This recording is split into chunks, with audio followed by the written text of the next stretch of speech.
السلام عليكم. هذه محاضرة عن بحوث الطبيبة النفسية سي جونستون اللي مذكورة في الكتب المنهجية للطب النفسي. هذه هي سي جونستون، وهي معروفة جدا في بريطانيا في اسكتلندية، وعندها الكثير من الجوائز، وهي one of the editors of Companion to Psychiatric Studies. مذكورة في كل الكتب المنهجية إذا واحد يدور على اسمها، مثلا في شورتر Oxford Textbook of Psychiatry مذكورة أكثر من مرة، خصوصا دراستها عن السيتي سكانز and schizophrenia اللي تعتبر a landmark study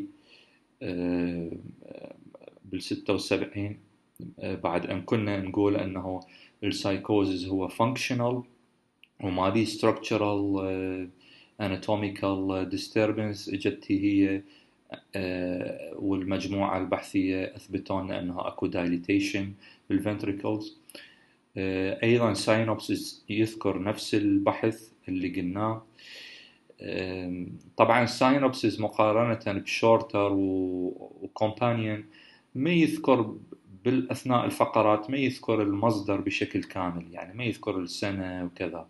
واحد يروح بالنهاية بالرفرنسز يلقى، يعني ساينوبسيس ما يدلي على الرفرنسز، بينما شورتر اند كومبانيون يدلون أكثر. أيضا شورتر يذكر الدراسة مال جونستون بال87 أنه الفيرست episode schizophrenia there is a percentage of them who had organic disorder, and it is very important to do investigation to rule out organicity in first episode schizophrenia. This fact also was established by Johnston. We will see these two studies. This is the study of the ventricles, of the increased ventricular size, which was significantly related to cognitive impairment. This was a breakthrough or a landmark study because before it we say that there is no anatomical changes in the brains of schizophrenia. The sample was not very big, but it was very important. And the size of the ventricles and the patients with schizophrenia were almost the double of those of normal people, from 4 to 8. For those of schizophrenia, about from 6 or from 7 to 15. This is the second study that has found that 6% of those who have first episode psychosis will have some organicity, sarcoidosis, syphilis, carcinoma, head injury, autoimmune disease, parasite disease, thyroid disease, and also the drug abuse and alcohol abuse.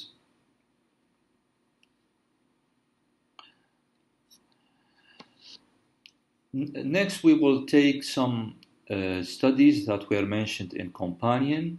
Also, of course, Companion mentioned the studies that we had already mentioned, the ventricular dilatation and the organicity. But Companion also mentioned two other studies. We will take the first one, which talks about the outcome of schizophrenia, saying that there is a heterogeneity of outcome in schizophrenia. Regarding unemployment, for example, many patients, there is some percentage of patients with schizophrenia who will stay employed and have good prognosis. And this was also a breakthrough because before that we said that schizophrenia have worse prognosis, deteriorating prognosis, according to since Kriplin, who had said that the difference between manic depressive psychosis and schizophrenia is in the prognosis. Also, the same study, اللي هي North Park Functional Psychosis Study, which is a prospective study that has continued 2.5 years, had and followed patients who had psychosis, whether schizophrenia, depression with psychosis, mania with psychosis, schizoaffective disorder, have found also that suicide is not only present in depression, but also present in schizophrenia. So 5 and 10% of schizophrenia patients die by suicide. يعني from their sample, which was a prospective study. طبعا هذه Northwick Park functional psychosis study, because it started in 88 and continued until 2 years and a half.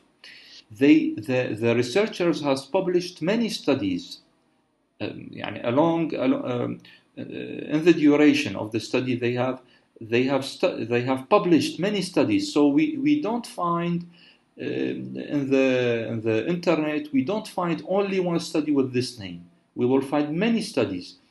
The same authors, the same sample, they have done many articles. So we will take an article, not this one, 91, but we will take an article from 92, but from the same group study, from the same authors, and same, the Northwick Park Functional Psychosis study, C Johnstone.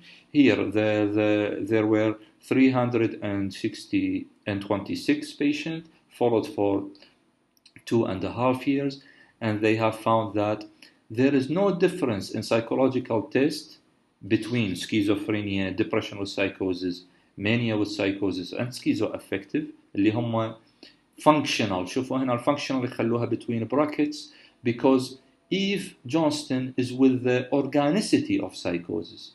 She don't believe that it is functional. This is why she had proved for us since the 70s the dilated ventricle, so she is always with the biological explanation. So there is no difference in psychological test performance between the 4 groups, يعني الschizophrenia والdepression والmania والschizoaffective, and the diagnostic classification used were of limited value in predicting outcome in functional psychosis. يعني ما نقدر نقول 100% انه الاوتكم مو زين. يعني مثلا بالسكيزوفرينيا، مثلا هنا هذه السكيزوفرينيا، هاي depression, mania, schizoaffective. الابيض هذه الاوكيوبيشن، وخلينا ناخذ subsequent to admission يعني at the end of the study. الابيض هي professional and managerial professions، يعني محامي، مهندس، طبيب، ايضا اداري، يعني مسؤول حسابات، مدير حسابات. هذا اكو نسبه من السكيزوفرينيك، من patients with schizophrenia who stayed working even if it is small, but there is. This is skilled manual or non-manual workers. Here we found a big proportion, maybe 15%. This is partly skilled and unskilled workers، يعني العمال وإلى آخره. يعني أكو فد نسبة ممكن نقول الثلث of patients of schizophrenia they continue working. This was considered as a new discovery, but after many studies who said that schizophrenia has poor prognosis and they are handicapped, 100% handicapped. This study came to say that there is some يعني هنا يقولون even if schizophrenia has worse prognosis, but the fact that at one time they worked in capacities as skilled as those who suffered from affective disorder is at variance with the view that they have handicap, they have never been able to work. هذه كانت study about the handicap in schizophrenia or the outcome in schizophrenia. Other prospective study which is mentioned in companion and a study, the Edinburgh High Risk Study, a study that is prospective that stayed 10 years, started from 94 until 2004. And also like the Northwick Park functional psychosis study, they has published many times, many publishing. They have made a first phase, second phase, and even after the second phase, they has published after 2 years another study. They kept on publishing conclusions from the same study. So also when you will type in the internet Edinburgh high risk study, you will not find only one study. You will find many articles. This is a little bit disturbing to have a one conclusion, but the ultimate conclusion is that patients who have high genetic risk to develop schizophrenia because they come from multiple affected families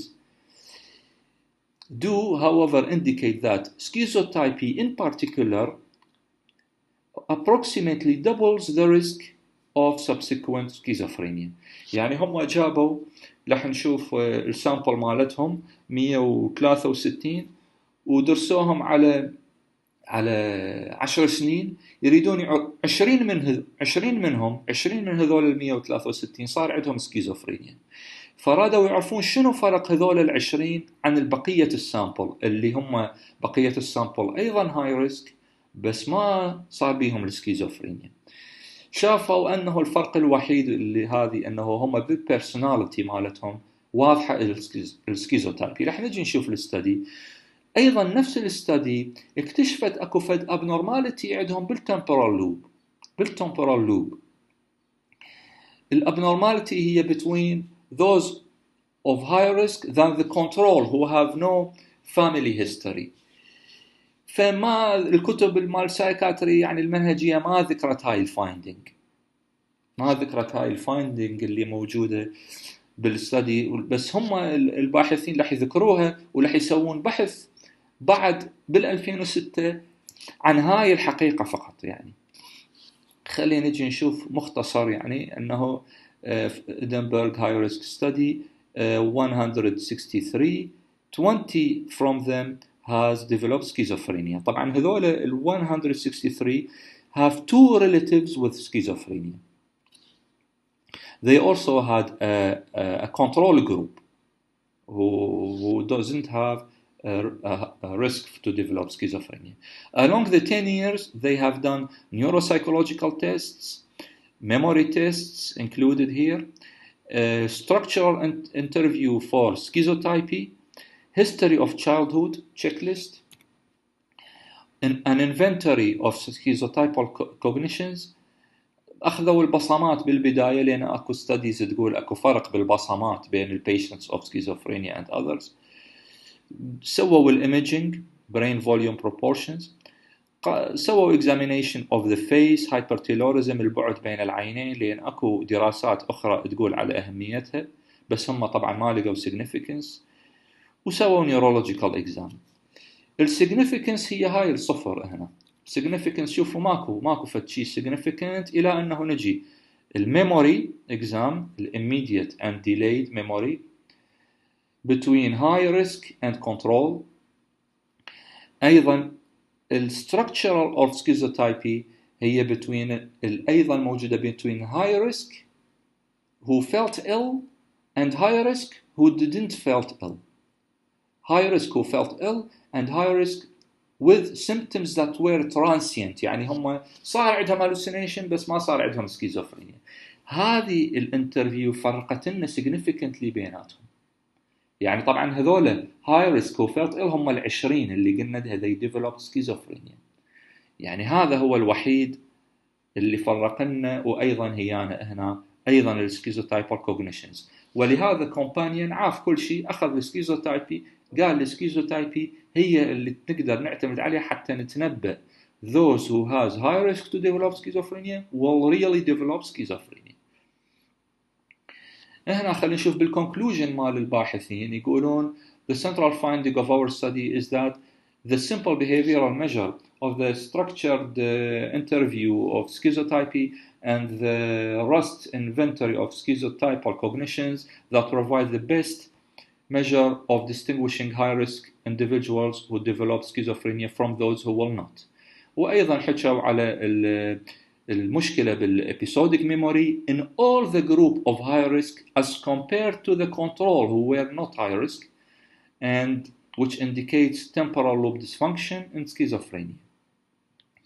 And they said this sentence, this phrase, schizophrenia is primarily a disorder of temporal lobe structure and function, which develops slowly over several years. We will see in a study later, almost the same group, this is C Johnstone, had concentrated on the MRI study for the temporal lobe, for not only the temporal lobe, for the temporal lobe and the cerebellum. And they have found that changes in the left inferior temporal gyrus has the most strong prediction, has the most strong sensitivity and specificity to predict who from those who have high risk to develop schizophrenia, who will develop this schizophrenia. This study is not mentioned in the academic textbook, maybe because the sample is not very big, maybe in the future there will be some other studies. Also, at the end, we will take two other studies. احنا جمعنا the studies about schizophrenia together, and now we will take other two studies. They are mentioned also in shorter Oxford and companion, but we will take what Oxford Handbook of Psychiatry mentioned about the study of C Johnstone about sham ECT versus placebo. Sham ECT, which is placebo, and schizophrenia and learning disability, which is named prop schizophrenia. We will take those one by the other. So in the chapter talking about the power of placebo in the handbook, Oxford Handbook of Psychiatry, we read here the name of Johnston. Another telling illustration of the power of placebo in psychiatry is Johnston. ECT trial compared sham ECT, patients were giving anesthesia and paralysis and muscle relaxant, to active treatment, patients were giving anesthesia and muscle relaxant and ECT. It is no surprise that placebo treatment with sham ECT was very effective, reducing Hamilton Depression Score by about 50%. But the real result was that ECT was superior to sham ECT, but only for psychotic depression. هذه جونستون هي اللي مجموعتها. وأيضا المنشن الآخر لجونستون هنا that patients with learning disability has 3 times more common to develop schizophrenia than in general population. This is the study named Prop Schizophrenia. Here's the name of Johnston, C Johnstone. And the study has